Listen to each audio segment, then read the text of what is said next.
Hello friends, नमस्कार। एक बार पुनः आप सभी का हार्दिक स्वागत है।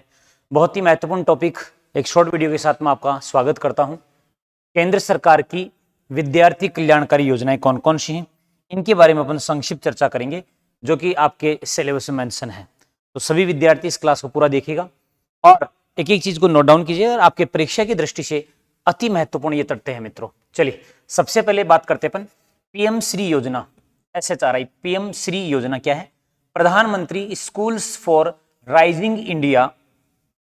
तो प्रधानमंत्री स्कूल फॉर राइजिंग इंडिया, यह है पीएम श्री योजना। शुरुआत कब से हुई है? 5 सितंबर 2022 से। और नोडल एजेंसी कौन? तो शिक्षा मंत्रालय, भारत सरकार। क्या है इसके अंदर? तो केंद्र सरकार जो है 14,500 स्कूलों का विकास करेगी, उनका उन्नयन करेगी प्रत्येक 5 साल में। ऐसा सरकार ने लक्ष्य रखा है। 14,500 स्कूलों को मॉडर्न बनाएगी, अच्छा बेहतर स्कूल बनाएगी। यह है पीएम श्री योजना। निपुण योजना क्या है? NIPUN, निपुण, national initiative for proficiency in reading with understanding and numeracy. इसकी फुल फॉर्म याद रखिएगा आपको। निपुण योजना की फुल फॉर्म पूछी जा सकती है आपसे कि national initiative for proficiency in reading with understanding and numeracy. इसका जो प्रारंभ किया गया है वो है 5 जुलाई 2021 को। और उद्देश्य क्या है? 2026 तक 9 वर्ष या 3 क्लास तक के प्रत्येक बच्चे को पढ़ने, लिखने और समझने योग्य बनाना। यानी कि जो भी 9 वर्ष तक के बच्चे होंगे, क्लास 3 तक के जो बच्चे होंगे, 2026 तक उन सभी को यानी ऐसा बनाना जो पढ़ सकते हैं, लिख सकते हैं, समझ सकते हैं। ये इस निपुण योजना का उद्देश्य है, जिसको अपन बोल रहे हैं national initiative for proficiency in reading with understanding and numeracy. जैसे नाम से पता लग रहा है, रीडिंग यानी पढ़ने, अंडरस्टैंडिंग समझ और न्यूमेरेसी यानी कि अंक गणित में। चलिए आगे बात करते हैं। नेक्स्ट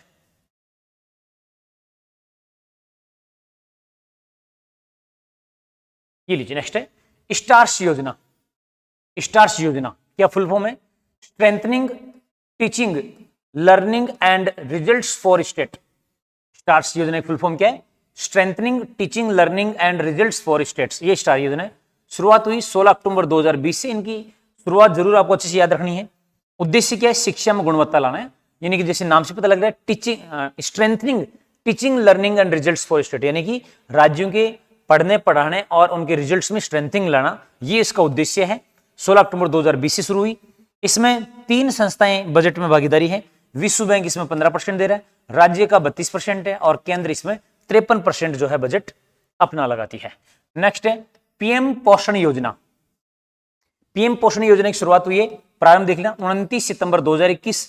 अवधि है 2021 से 2026। यानी पीएम पोषण योजना जो है वो 29 सितंबर 2021 शुरू हुई है, 2021-2026 तक है। मिड डे मील के स्थान पर क्या योजना चलेगी? पीएम पोषण योजना। ठीक है, तो पीएम पोषण योजना मेरे साथ समझ में आ गई आपको। फिर है पीएम ई विद्या योजना। ये भी काफी महत्वपूर्ण है कि पीएम ई विद्या योजना क्या है। तो प्रारंभ हुई 31 मई 2020 से। पीएम ई विद्या योजना 31 मई 2020। उद्देश्य क्या है? डिजिटल शिक्षा यानी कि डिजिटल एजुकेशन बच्चों को उपलब्ध करवाया जाए। इसके 4 प्रमुख घटक है। पहला है one nation one digital education platform, जिसको अपन बोलते हैं दीक्षा प्लेटफॉर्म, अपन पढ़ते हैं DIKSH, दीक्षा। यानी one nation one digital education platform कौन सा? दीक्षा। तो एक तो ये है, यानी कि डिजिटली यदि पढ़ना बच्चों को दीक्षा एप्लीकेशन डाउनलोड करे और पढ़े।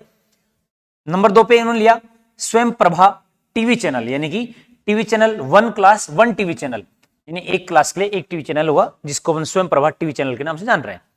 तीसरा रेडियो, जो बच्चे सुनना चाहते हैं वो रेडियो के द्वारा, और विकलांगों के लिए साइन लैंग्वेज में टीवी चैनल शुरू किया गया। तो ये है पीएम ई विद्या योजना। इसमें ये डेट बहुत इंपॉर्टेंट है, कब शुरू हुई? 31 मई 2020 को इसकी शुरुआत हुई। नेक्स्ट है इंस्पायर्ड अवार्ड योजना। इंस्पायर्ड अवार्ड योजना फुल फॉर्म देखिए, innovation in science pursuit for inspired research. Innovation in science pursuit for inspired research प्रारंभ हुआ मित्रों 2008 में। कौन सा विभाग है? विज्ञान और प्रौद्योगिकी विभाग इससे जुड़ा हुआ। उद्देश्य क्या है? विज्ञान और दैनिक उपयोग में रिसर्च करना, यानी विज्ञान का क्या दैनिक उपयोग है और क्या रिसर्च में इसका योगदान रहेगा, ऐसे बच्चों को आगे लाना। पात्रता कक्षा 6 से 10वीं क्लास के बच्चे ये एग्जाम देते हैं और 10,000 रुपए इसमें जो सिलेक्ट होते हैं बच्चे, 1 लाख विद्यार्थियों को 10,000 रुपए प्रति विद्यार्थी एक मुश्त ये राशि दी जाती है, एक मुश्त ये राशि दी जाती है। और 2021-22 में देश में टॉप रहा था जयपुर, यानी कि देश में सर्वाधिक बच्चे इस इंस्पायर्ड अवार्ड में जयपुर के लगभग 10,000 विद्यार्थी, प्रतिभागी विद्यार्थी इसमें सफल हुए थे, पास हुए थे। तो इंस्पायर्ड योजना में 1 लाख विद्यार्थियों को प्रति विद्यार्थी 10,000 रुपए का नगद इनाम दिया जाता है और 1 लाख विद्यार्थियों को दिया जाता है, ये याद रखना। राष्ट्रीय प्रतिभा खोज परीक्षा प्रारंभ 2013 में हुआ, इसका आयोजन करवाती है इसका एनसीईआरटी, यानी राष्ट्रीय प्रतिभा खोज परीक्षा 2013 से चल रही है। आयोजन कौन करता है? एनसीईआरटी। उद्देश्य क्या है? सामाजिक अध्ययन स्ट्रीम के विद्यार्थियों को, प्रतिभाशाली जो विद्यार्थी उनकी पता करना और उनको प्रोत्साहन देना। हर साल ये 2 स्टेज पे परीक्षा होती है। राज्य स्तर पे ऐसे बच्चे जो क्लास 9 में हैं, यानी क्लास 9 में जिनके 55% बने हैं, वो 10वीं क्लास में एग्जाम देंगे। राष्ट्रीय स्तर पे पूरे भारत से 4,000 विद्यार्थी सिलेक्ट करेंगे, जो भी टॉपर 4,000 रहेंगे। इन 4,000 का फिर एग्जाम लेंगे और इनमें से 1,000 विद्यार्थियों को फिर क्या होगी? छात्रवृत्ति देय होती है। तो राष्ट्रीय प्रतिभा खोज परीक्षा 2013 से एनसीईआरटी इसकी आयोजन करता है। इसमें सामाजिक अध्ययन स्ट्रीम वाले, ये क्वेश्चन अच्छा बन सकता है इसमें कि कौन सी स्ट्रीम के बच्चे इसमें शामिल होते हैं, तो सामाजिक अध्ययन स्ट्रीम के बच्चे इसमें शामिल होते हैं। 2 स्तर पे होती है, तो बात समझ में आपको आ गई होगी। चलिए नेक्स्ट, समग्र शिक्षा अभियान बहुत इंपॉर्टेंट है। समसा, SMSA समसा प्रारंभ हुआ ये 1 अप्रैल 2018। बस ये डेट ही इसकी इंपॉर्टेंट है कि समग्र शिक्षा अभियान की शुरुआत कब हुई? 1 अप्रैल 2018। वित्त या बजट की बात करते हैं, 60% केंद्र देता है और 40% राज्य का है। क्रियान्वयन राजस्थान में राजस्थान स्कूल परिषद जो इसका क्रियान्वयन करती है। इस समसा के अंदर 3 योजनाएं जोड़ी गई हैं। एक सर्व शिक्षा अभियान जिसको SSA बोलते थे, दूसरा राष्ट्रीय माध्यमिक शिक्षा अभियान जिसको रमसा बोलते थे, और तीसरा है शिक्षक शिक्षा, NTE टीचर एजुकेशन। इन तीनों को जोड़ के क्या किया गया? समग्र शिक्षा अभियान। सर्व शिक्षा अभियान देखिए कब शुरू हुआ? सर्व शिक्षा अभियान शुरू हुआ था 2001 में, जो क्लास 1 से 8वीं के बच्चों को गुणवत्तापूर्ण शिक्षा देना, ये उद्देश्य था। राष्ट्रीय माध्यमिक शिक्षा यानी रमसा जो है ये 2009 से शुरू किया गया, जो कक्षा 9 से 12वीं तक के लिए गुणवत्तापूर्ण शिक्षा देना। अब इन सभी को जोड़ के क्या कर दिया? यहाँ पर समग्र शिक्षा अभियान कर दिया गया है। फिर बात करते हैं नेक्स्ट, समग्र शिक्षा अभियान 2.0 कब शुरू हुआ? देखो, समग्र शिक्षा 1 अप्रैल 2018 है, लेकिन समग्र शिक्षा अभियान 2.0 ये ज्यादा इंपॉर्टेंट डेट बन जाती भाई, ये 4 अगस्त 2021 को बना है। नेक्स्ट है विद्यांजलि पोर्टल। विद्यांजलि पोर्टल ये कब आया? तो 7 सितंबर 2021 को विद्यांजलि पोर्टल आया। मित्रों, आशा है ये लगातार जो कोशिश आपके लिए की जा रही है आप पसंद करोगे। क्लास को ज्यादा से ज्यादा शेयर कीजिए, लाइक कीजिए और अपने दोस्तों को इनवाइट कीजिए। जय हिंद।